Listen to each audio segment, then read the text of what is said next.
एक मुहावरा है, रस्सी जल गई लेकिन ऐंठन नहीं गई। यही हाल कुछ ब्रिटिश राज परिवार का भी है। आज ब्रिटेन में भी राज परिवार की हैसियत महज शोपीस की तरह ही है। क्वीन के पास बतौर राष्ट्राध्यक्ष कोई खास अधिकार नहीं है। ब्रिटेन में लोकतंत्र है और ब्रिटेन पूरी दुनिया में लोकतंत्र की वकालत करता है। लेकिन महारानी एलिजाबेथ खुद 14 देशों की प्रमुख बनी हुई हैं। हम आपको बताते हैं कि इन 14 देशों का प्रमुख रहते हुए ब्रिटिश राज परिवार के पास क्या कोई खास अधिकार हैं। क्वीन जिन देशों की राष्ट्र प्रमुख हैं वहां राजकाज स्वतंत्र तौर पर चलता है। इन देशों के शासक और कानून तक ब्रिटेन से अलग हैं। इन देशों में महारानी की ओर से गवर्नर जनरल महारानी का प्रतिनिधित्व करते हैं। कई मौकों पर औपचारिक तौर पर महारानी भी मौजूद रहती हैं।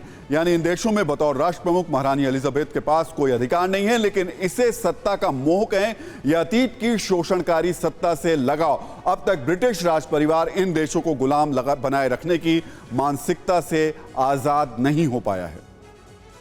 तो पिछले 100 सालों में दुनिया तेजी से बदली है। 19वीं सदी 20वीं सदी ब्रिटेन की गुलामी की सदी में, 21वीं सदी लोकतंत्र की सदी है। 200 साल तक ब्रिटेन की तूती दुनिया में बोलती थी, लेकिन आज ब्रिटेन का क्या हाल है ये जानने के लिए हमें ब्रिटेन की आर्थिक और सैन्य ताकत की जानकारी भी आपको बतानी होगी। आज दुनिया में किसी भी मुल्क की ताकत आंकने के यही दो पैमाने हैं। हम आपको बताते हैं कि इन पैमानों पर ब्रिटेन की मौजूदा ताकत क्या है। ब्रिटेन इस वक्त दुनिया की 5वीं सबसे बड़ी, अगर हम कहेंगे अर्थव्यवस्था के तौर पर देखें तो 5वीं सबसे बड़ी अर्थव्यवस्था है और भारत नंबर 6 पर है। इसके अलावा दुनिया की जीडीपी में जो हिस्सा है ब्रिटेन का वो 5वें नंबर पर है, भारत 6ठे स्थान पर है।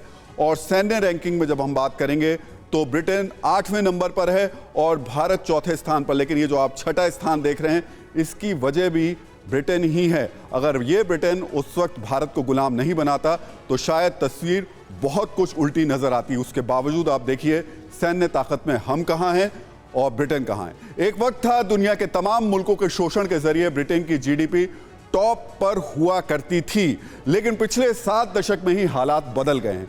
ब्रिटिश जब भारत आए थे तो उनके पास उस जमाने में सबसे घातक हथियार हुआ करते थे।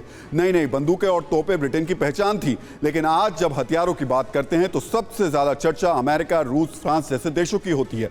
ब्रिटेन का नाम इस लिस्ट में बहुत ही नीचे आता है। फिक्र आपकी, सोमवार से शुक्रवार रात 9 बजे सिर्फ TV9 भारतवर्ष पर।